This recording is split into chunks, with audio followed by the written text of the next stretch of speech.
Assalamualaikum dan salam sejahtera. Saya Rahman dari Edukasi. Jadi hari ini kita akan belajar tentang jirim. Apakah benda itu jirim? Oke, sekejap ya. Saya rasa saya perlu alihkan muka saya ke tempat yang lain. Di sini, oke. Oke, apa benda jirim nih? Oke, jirim adalah sesuatu yang mempunyai jisim dan memenuhi ruang. Kita tak payah buang masa pasal definisi. Oke, ini contoh yang menunjukkan bahawa jirim itu mempunyai jisim. Oke, sebagai contoh, udara mempunyai jisim dan memenuhi ruang. Dia pun jadilah jirim. Ini contohnya kan, bila ada dua belon, kita bagi meletup satu belon dan belon yang satu lagi itu akan lebih berat kerana udara ada jisim di dalam belon. Kemudian jirim juga mempunyai sifat fizik yang berbeza-beza. Contohnya periuk ni lah. Daripada periuk diperbuat daripada konduktor haba seperti logam. Okey, jirim yang boleh mengalirkan haba. Tetapi pemegangnya dibuat daripada penebat haba seperti plastik. Ialah kalau dibuat juga daripada bahan yang boleh mengalirkan haba, mestilah orang tak nak pegang periuk sebab panas. Jadi kena tunggu lama. Okey.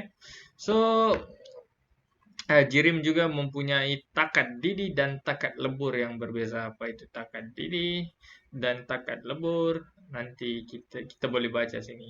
Okey.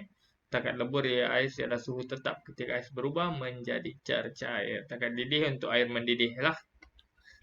Bla bla bla, gula boleh melarut dalam kopi. Jadi jirim juga mempunyai kadar keterlarutan yang berbeza. Ada yang boleh larut sepenuhnya, ada yang boleh larut separuh, ada yang langsung tidak boleh larut dengan air. Dan jirim juga mempunyai sifat kimia yang berbeza-beza. Contohnya pengeratan berlaku kepada besi apabila terdedah kepada air dan udara. Ini adalah reaksi kimianya. Iron terdedah kepada oksigen akan menjadi iron trioxide. Okey. Sifat kimia jirim ia juga boleh menjadi berubah ataupun dari satu bahan itu berubah menjadi bahan yang lain berbeza. Contohnya telok ni. Okey, telok pada asalnya adalah cecair. Apabila ia dipanaskan, ia akan berubah menjadi pepejal. Dan ini apa benda ni? Shilling, coin. Okey, shilling ni mungkin dari gangsa atau dari gangsa lah mungkin. Okey, bila dipanaskan, dileburkan, ia akan menjadi cecair. Okey. So macam mana kita nak kelaskan jirim daripada pelbagai ciri ini? Okey. Jadi kita boleh kelaskan kepada tiga: keterlalutan, takat lebur dan takat didih, dan ketumpatan. Okey. Jadi kita akan terus pergi. Okey, ketumpatan. Kita pergi yang pertama. Kalau kita perasan siapa yang suka makan bakso di kedai, kita akan dapat nampak lah. Kita dapat lihat dalam mangkuk tu kadang-kadang atas dia ada minyak. Kerana apabila ketumpatan rendah, ia akan timbul. Apabila ketumpatan tinggi, akan tenggelam. Macam dalam gambar ni. Anda sendiri boleh buat di rumah. Pergi cari pasir, pergi cari air, pergi cari minyak. Okey, kemudian tuangkan dalam satu bikar ataupun ambil gelas pun boleh. Dan anda akan lihat bahawa minyak akan berada di atas kerana ia mempunyai ketumpatan yang paling rendah, kemudian air dan akhirnya pasir. Okey. Takat lebur dan takat didih. Okey. So takat lebur macam kita cerita tadi adalah pada 0 darjah Celsius. Okey, kemudian air mendidih pada 100 darjah Celsius dan besi melebur pada suhu 1536 darjah Celsius. Mesti semua kebanyakan anda baru tahu kan ni. 1536 saya pun sebenarnya baru tahu ataupun sudah terlupa. Okey, kemudian keterlarutan. Kebolehan sesuatu bahan untuk melarut di dalam pelarut dan membentuk larutan. Kalau kita dapat lihat di sini ada gula, pasir dan garam.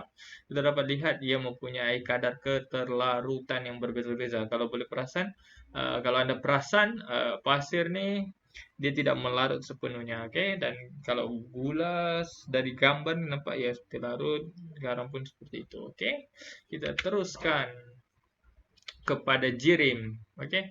Saya rasa gambar raja ni adalah gambar raja yang anda harus ingat sampailah anda menghadapi SPM kerana ia akan terus ditanya. Tidak silap saya di peringkat universiti pun hal ini masih lagi ditanya kerana ia adalah hal yang asas dan penting untuk diketahui. Okey, gambar raja ni. Oke, pepejal begitu mampat, cecair tak berapa mampat, dan gas sangat tak mampat.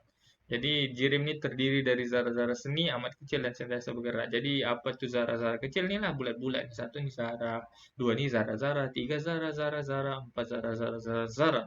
Oke. Jadi ini gambar raja yang Anda mungkin perlu ingat dan lukis ketika di peperiksaan. Okey. Macam saya kata tadi, pepejal sangat rapat, liquid bergerak bebas, dan gas ni zara-zaranya sangat-sangatlah bebas. Okey. Jadi ini Anda tahu sendirilah, tak boleh beza, dah besar kan. So, apa bahan di muka bumi ni yang wujud secara semula jadi dalam ketiga-tiga keadaan? Saya bagi Anda 5 saat untuk fikir.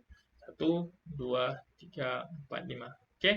Bagi yang dapat tu tahniah, bagi yang tak dapat coba lagi. Ia adalah air. Okey, kalau kita dapat lihat, air ada dalam bentuk uap air, iaitu udara, kemudian ada dalam bentuk ais di kutub utara dan selatan, dan ada dalam bentuk air lah, dalam bentuk liquid. Okay, so solid, liquid, gas. Okay, ini sangat senang lah. Solid, kita ambil contoh air lah, senang kan. Solid, ais, apabila kita panaskan, dia akan bertukar menjadi cecair ataupun liquid. Apabila dipanaskan lagi, dia akan menjadi gas. Okay, dia akan menjadi uap. Okay, dan sebaliknya, apabila disejukkan, apabila uap air tadi itu disejukkan, dia akan kembali kepada air ataupun cecair. Apabila cecair itu disejukkan lagi, dia akan menjadi solid, iaitu ais. Okey, senang. Okey, ini juga adalah jadual yang Anda harus ingatlah. So, kita akan pergi dengan laju. Okey, zara bergetar di tempat yang tetap, ialah dah tak ada ruang. Bergerak bebas, ada ruang sikit, bergerak bebas dengan laju sebab tempat dia luas sangat. Okay? Bentuk dan isi padu, pepejal sudah tentu tetap. Bagi cecair dan gas, dia akan mengikut bekas yang diisi lah. Macam kalau gas tadi kita ingat belon kan, dia akan bentuk belon. So cecair, bila kita tuang air dalam gelas, dia akan ikut bentuk gelas. Okey, macam kata Bruce Lee, lebih kurang macam tu. Okey, so jisim tetap, tiada jisim tetap. Okey. Kemampatan tidak boleh dimampatkan, sukar dimampatkan dan boleh dimampatkan. Bab mampatkan ni nanti kita akan pergi lihat apa maksudnya. Okey, macam pergerakan zara bergetar di tempat yang tetap, ialah macam saya kata tadi, tak ada ruang nak bergetar di tempat lain. So bergerak bebas. Okey, bergerak bebas lah, tapi masih ramai lagi kan, zara-zara hadir masih ramai. So bergerak bebas dengan laju sebab ruang sangat besar, zara sangat sikit, dia pun bergerak radically. Okey. So, bentuk dan isi padu. Okey, pepejal tetap, isi padu, dan ini yang macam kita cakap tadi lah kan. Tak payah ulang. Okey, kau boleh mampatkan, tidak boleh dimampatkan. Macam mana kau nak mampatkan batu, kau beritahu aku sekarang. Okey, macam mana nak mampatkan batu. Okey, so sukar dimampatkan sebab cecair, dan ini boleh dimampatkan sebab ia gas. Okey, jadi ini pun jadual yang penting untuk anda ingat, kerana rasanya semua sangat senang. Kecuali pemejal luapan. Ini yang selalu sepengetahuan saya pelajar selalu terlupa. Pepejal nak pindah ke cecair, macam mana kita leburkan. Cecair macam mana nak jadi pepejal, kita bekukan. Cecair macam mana kita nak jadikan gas, kita didihkan. Gas macam mana kita nak jadikan dia cecair balik, kondensasi. Tapi dari pepejal macam mana kita nak jadikan gas, pemejal luapan. Dari gas macam mana kita nak jadikan pepejal, pemejal luapan. Okey, jadi sama. Okey. Jadi kita pergi laju, ni peleburan, anda boleh baca sendiri. Pendidihan, okay. Penyejatan, kondensasi, pembekuan. Ini yang selalu student saya kata tadi. Dari gas, pepejal ke gas. Inilah proses dia. Jadi saya rasa itu saja untuk hari ini. Saya ingin ucapkan terima kasih dan terus menyokong edukasi. Bye-bye.